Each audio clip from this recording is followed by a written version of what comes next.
Bienvenue dans ce Breaking News. Aujourd'hui, il se passe beaucoup de trucs, donc je vais essayer d'être rapide. On m'a refusé de faire une vidéo d'1h30 et tant mieux pour moi. Premier truc important de cette semaine, c'est la réouverture des salles, qui n'aura pas lieu. Les salles devaient réouvrir la semaine prochaine, on devait tous accueillir avec amour Wonder Woman 1984. Ce film-là et plein d'autres comme Mandibule ou Sainte Maud sont repoussés, puisque le gouvernement français a annoncé que les salles ne pourraient pas rouvrir avant, au moins, dans le meilleur des cas, le 7 janvier.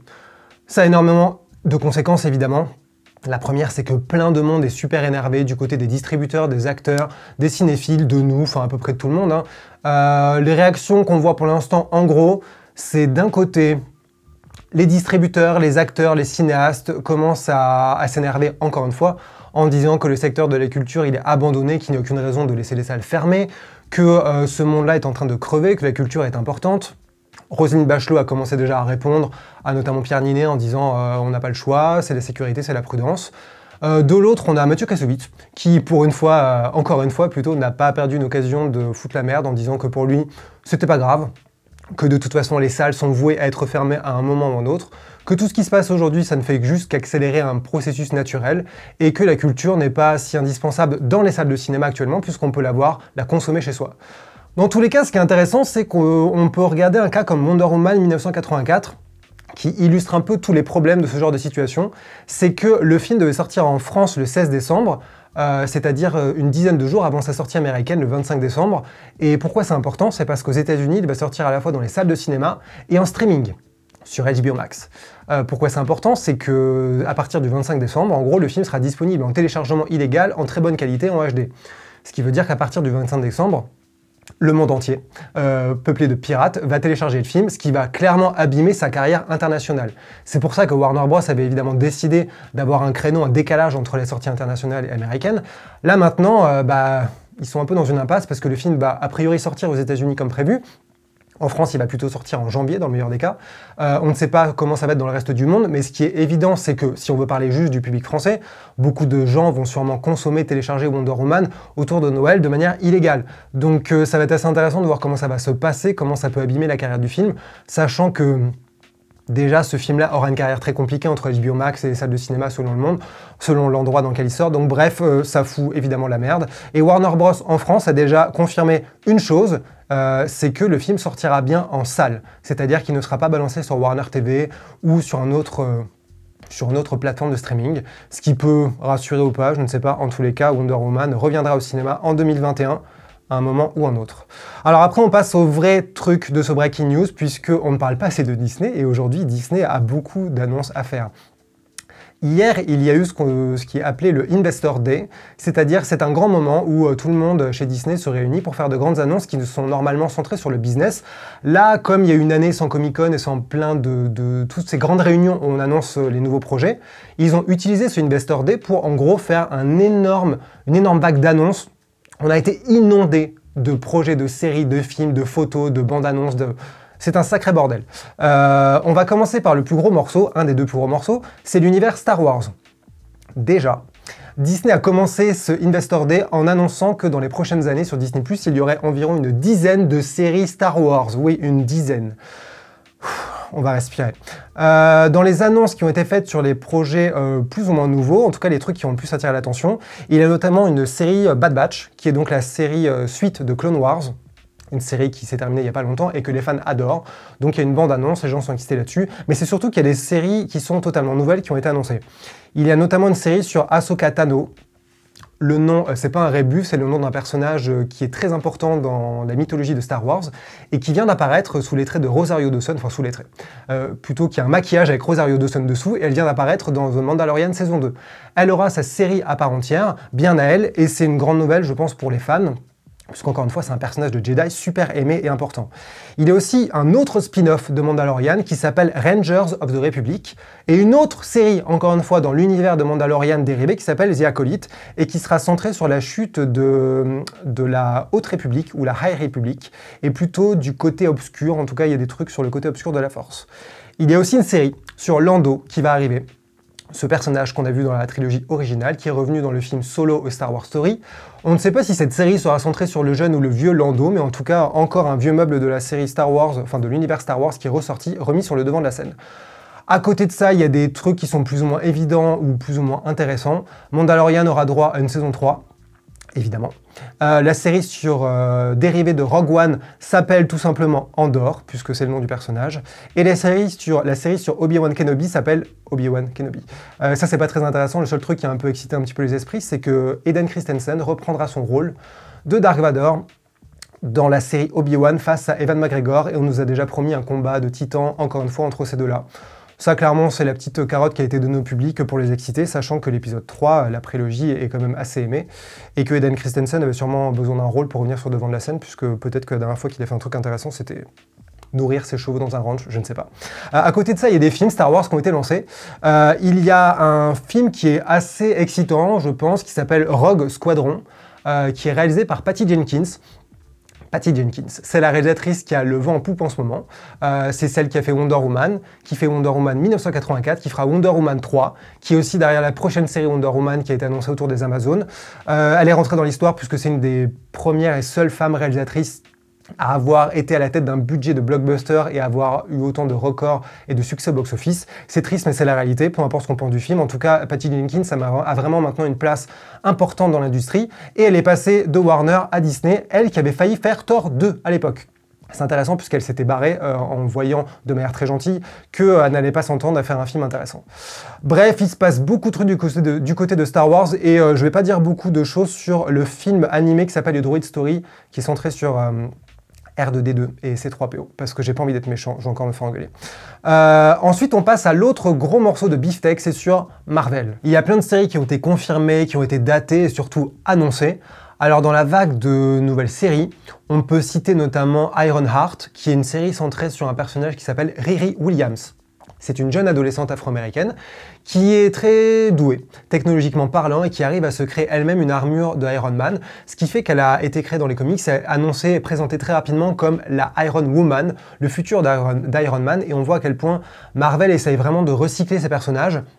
C'est-à-dire qu'il y en a plein qui sont morts, qui ont disparu, qui ont volé vers d'autres cieux, mais on voit qu'ils vont revenir sous une forme ou une autre, parce que Iron Man, c'est quand même un des personnages les plus importants.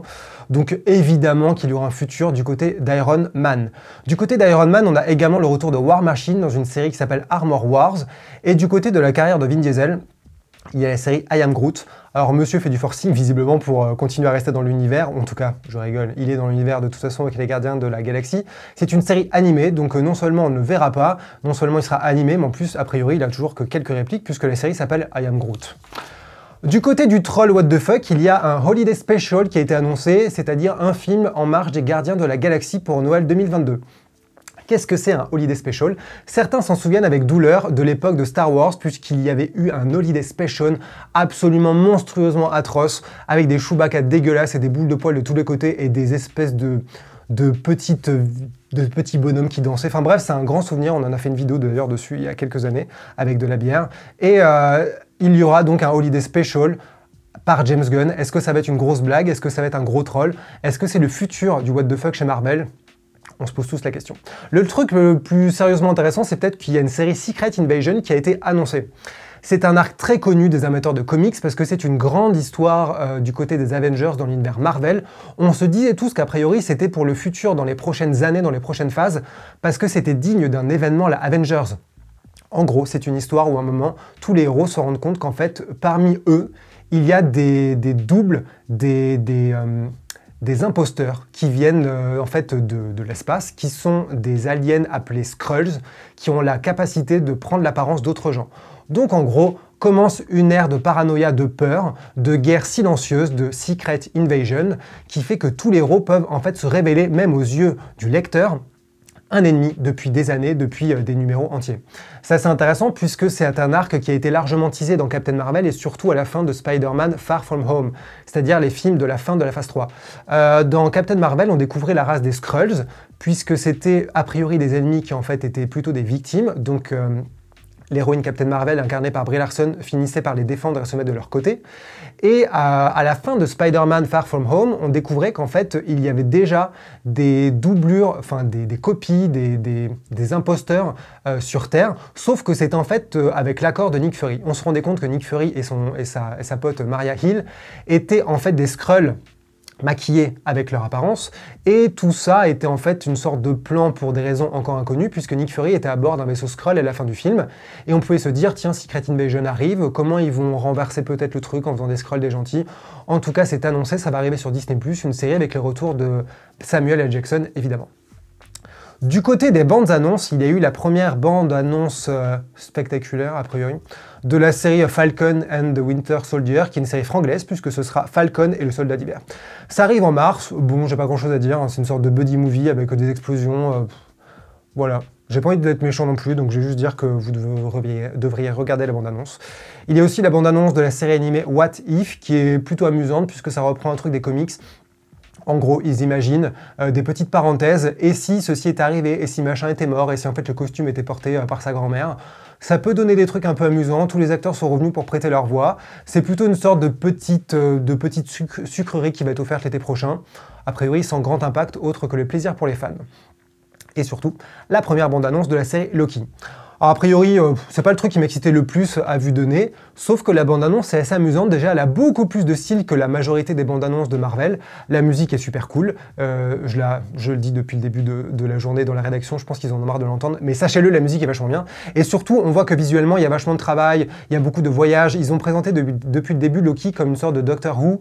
Il va traverser le temps, l'espace, voyager. C'est connecté avec sa disparition dans Endgame où il prend le Tesseract, la pierre de l'espace, pour en gros pouvoir voyager et être libre. Là, on voit qu'il est poursuivi, qu'il voyage dans plein d'endroits.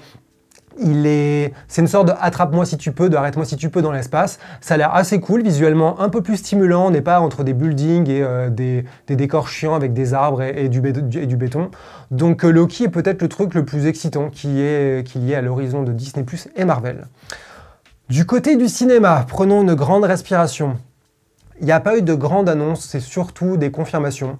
Donc on sait que bon, Captain Marvel va revenir dans Captain Marvel 2, sauf qu'elle sera vraiment accompagnée par d'autres héroïnes. Il y aura le retour de Monica Rambeau, qui est un personnage apparu dans le premier, et c'est une super-héroïne dans les comics.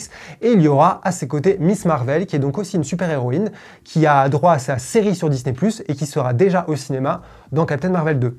Donc on se retrouve clairement avec, à l'horizon de Captain Marvel 2, un trio de super-héroïnes. Déjà qu'ils ne savaient pas trop quoi faire d'une super-héroïne qui était surpuissante, on va voir ce qu'ils vont faire avec 3 super-héroïnes en même temps. En tout cas, ce sera visiblement le film Girl Power de la phase 5. Black Panther 2 a été confirmé, encore une fois, et sans l'idée de remplacer Chadwick Boseman, l'interprète de T'Challa, qui est mort il y a quelques mois. Le Ant-Man 3 a été confirmé. Ça s'appelle Ant-Man et la guêpe Quantumania, ce n'est pas une blague. Le retour de Michelle Pfeiffer a été aussi confirmé, Kang le Conquérant a été confirmé, voilà tout ce qu'on sait. Et le truc peut-être le plus intéressant, même si c'est encore très flou, c'est qu'un film Les 4 Fantastiques a été officiellement annoncé. Est-ce que c'est une bonne nouvelle? Est-ce que c'est inquiétant? Je ne sais pas. Du côté inquiétant, ils ont pris le réalisateur des Spider-Man récents qui s'appelle John Watts. Ça, c'était plutôt vraiment du côté de l'inquiétude. Après, c'était évident que les 4 Fantastiques allaient arriver. Il avait déjà teasé pas mal de fois. Maintenant, il est à l'horizon comme Blade. Donc, il y a vraiment une sorte de turnover de nouveaux personnages qui vont arriver. Voilà, on verra bien ce que ça va donner, qui va être casté. Ce qui est sûr, c'est que le futur de tous les héros qui ont été rachetés par la Fox commencera visiblement avec les 4 Fantastiques avant les X-Men et tout le bordel. Et c'est peut-être plus simple à gérer. Maintenant, on passe à l'autre annonce de Disney, qui est en gros la seule qui m'intéresse personnellement. C'est une série Alien. Alien va donc revenir, puisque Disney, pour rappel, avait récupéré la marque Alien en rachetant le studio Fox. Beaucoup de choses à retenir, alors que pourtant ce n'est qu'une annonce de quelques mots. La première, c'est que ça va revenir sous forme de série. La deuxième, c'est que derrière cette série, il y aura Noah Hawley. C'est le monsieur qui avait fait la série Fargo, la série Légion, et qui a aussi réalisé Lucy in the Sky avec Natalie Portman. Ridley Scott sera producteur de cette série. Il a été annoncé qu'elle se déroulerait sur Terre, dans un futur proche. Tout ça, c'est assez intéressant parce que la saga n'a officiellement jamais été sur Terre. Alien 3 a failli y aller, un teaser qui avait été sorti de manière un peu trop prématurée annonçait que Alien 3 allait se passer sur Terre. La fin alternative d'Alien 4 se passe sur Terre, plein de versions du scénario d'Alien 4 se terminaient sur Terre avec des gros failles dans une décharge sur Terre. Mais la série vraiment va passer un nouveau cap. Alors évidemment, Alien vs Predator s'est déroulé sur Terre, mais je parle vraiment de la saga respectable, la saga centrale. Qu'est-ce qui va se passer? On ne sait pas trop. Ce qui est intéressant, c'est que ce projet de série ne sort pas de nulle part. Noah Hawley travaillait sur cette série pour la Fox il y a quelques années. Le projet avait été soit mis en pause, soit refusé par la Fox à l'époque. Il y a eu plusieurs sons de cloche là-dessus. Il a déjà plusieurs fois teasé quel genre de série ça allait être. De manière très vague, il a dit que on ne pouvait pas faire en gros 10 épisodes, 10 heures d'aventure avec beaucoup d'actions et d'effets spéciaux. Il fallait donc gérer le tempo. L'alien n'allait pas être là à chaque fois. Il avait aussi envie de remettre un peu en question le fonctionnement de la saga qui jouait toujours autour de personnages qui sont emprisonnés avec un alien qui vient les persécuter. Il se demandait aussi à quel point ça pouvait être intéressant que l'alien soit un élément qui arrive pour perturber une situation, un drame humain qui soit déjà en place. Bref, on peut s'attendre à une variation un petit peu différente puisque exploiter l'alien sur 10 heures de récit, c'est quand même très différent d'un film de 2 ou 3 heures. Ce qui est aussi intéressant là-dedans, c'est que pour tous ceux qui craignaient que le nouvel Alien soit rose fluo avec, en forme de peluche avec des oreilles de Mickey, auront bien remarqué que ce ne sera pas sur Disney+, mais sur la chaîne FX. La chaîne FX appartenait à la Fox en grande partie, maintenant c'est tombé dans les filets de Mickey, c'est-à-dire qu'ils vont pouvoir faire des séries plus adultes à destination d'un public qui n'est pas celui de Disney+. Pour rappel, la chaîne FX aux États-Unis, c'est une chaîne qui a diffusé Nip Tuck, American Horror Story, Légion, The Americans, The Mages, donc des séries qui sont pas forcément violentes, mais qui sont quand même assez adultes, avec un tempo qui n'est pas celui du pur divertissement et vraiment du popcorn. C'est plutôt rassurant. En plus, Noah Hawley avait vraiment réussi le pari de relancer Fargo alors que personne n'y croyait, pour en faire des saisons qui sont quand même vachement intéressantes. Donc c'est le projet le plus excitant actuellement, selon moi, selon les fans d'Alien peut-être, de tout le bordel qu'a annoncé Disney ces dernières 24 heures. Ce qui est intéressant aussi, c'est que Ridley Scott est producteur de cette série. Ridley Scott s'accroche à la bête. Lui qui avait participé à enterrer le projet Alien 5 de Neil Blomkamp, là il a l'air d'avoir trouvé une manière de rester dans le circuit des aliens. C'est intéressant puisque il y a encore pas longtemps, il racontait à quel point il ne savait pas comment le futur de la saga Alien pouvait se dessiner, même du côté de Disney, parce que Alien Covenant et Prometheus ont été quand même assez compliqués. Alien Covenant a été un peu un échec d'un point de vue économique, pour le minimum, et donc c'est intéressant de savoir qu'est-ce qui allait se passer, est-ce que le flambeau allait être passé à une nouvelle génération. C'est un peu entre les deux. Ridley Scott reste là en tant que producteur. Il est là aussi pour encadrer un artiste plus jeune, d'une nouvelle génération. En tout cas, c'est un peu le projet le plus... Un des gros points d'interrogation, parce que Alien sur Terre, un peu loin des films, est-ce qu'il y aura des liens avec Ripley, avec William Whitney? Je ne sais pas. En tout cas, je serai là pour savoir ce qui va se passer. Je suivrai ça, comme pas mal d'entre vous, avec curiosité. Alors, plus globalement, là, on a parlé de Star Wars, de Marvel et de Alien, parce que j'avais envie. Il y a eu une quantité monstrueuse d'annonces, donc je n'ai pas le courage de toutes les préciser. Ce qui est sûr, c'est que du côté de Pixar, plein de trucs vont se passer. Il va y avoir une série autour de dérivés de Cars. Il va y avoir une série spin-off du chien de là-haut. Ouais, je sais pas, ils ont dû tirer au sort pour trouver l'idée la plus conne. Il y a un spin-off sur Buzz l'éclair avec la voix de Chris Evans. Il y a un spin-off sur Vaiana, sur Zootopie, sur la princesse et la grenouille, sur les nouveaux héros. Bref, il y en a dans tous les sens. Du côté de Disney, il y a eu quelques annonces. Ils ont confirmé que pas mal de remakes live allaient sortir sur Disney+, allaient être faits avec telle équipe, notamment Pinocchio avec Robert Zemeckis et Tom Hanks. Raya, leur prochain gros blockbuster purement Disney, va sortir à la fois au cinéma et sur Disney+, ce qui est une stratégie très intéressante à la Warner Bros. On en parlera une autre fois. Il y a aussi des films comme Sister Act 3 qui ont été annoncés, voilà, je tenais à le dire. Bref, il y a eu beaucoup de choses. Si on dézoome un peu sur la situation, au-delà de la rage et de la lassitude ou de l'excitation, sûrement un peu tout ça entremêlé, ce qui est intéressant, c'est que Disney, c'est vraiment une machine de guerre, on le sait, on en avait déjà parlé. Là, on voit à quel point toute cette vague d'annonces, elle a pour but de simplement donner au public ce qu'il veut. Mandalorian cartonne de manière spectaculaire, donc les gens veulent du Star Wars. Pixar, Disney, Alien, tout ça, ce sont des marques qui sont porteuses, qui peuvent plaire aux petits, aux enfants, aux adolescents, aux adultes, aux grands-parents. On a tous là-dedans quelque chose qui est là pour nous piéger. Le piège est absolument parfait. Et ce piège, il est tellement parfait que Disney Plus commence vraiment à exploser et à avoir une grosse place sur le marché du streaming. Ils ont annoncé avoir maintenant 86 millions d'abonnés dans le monde. c'est beaucoup. Ça peut faire peur, c'est beaucoup. En tout cas, 2021 va être une année placée sous le signe de Disney, Disney+, et Marvel notamment. Et je ne sais pas si on se rend compte qu'avoir une dizaine de séries Star Wars et une dizaine de séries Marvel dans les 2-3 prochaines années, franchement, ça donne un coup de vertige un peu effrayant. En tout cas, je vous invite à vous abonner, à nous dire pourquoi vous avez peur de Disney ou pourquoi vous êtes déjà possédé par Disney et que vous allez vous faire vacciner par Mickey à la fin de l'année. Moi, j'ai vraiment besoin de dormir, donc je suis désolé pour ces cafouillages de fin de vidéo. Abonnez-vous, dites-nous dans les commentaires que vous nous aimez et dites-moi combien d'heures je devrais dormir pour faire des vidéos meilleures que celle-là. Salut!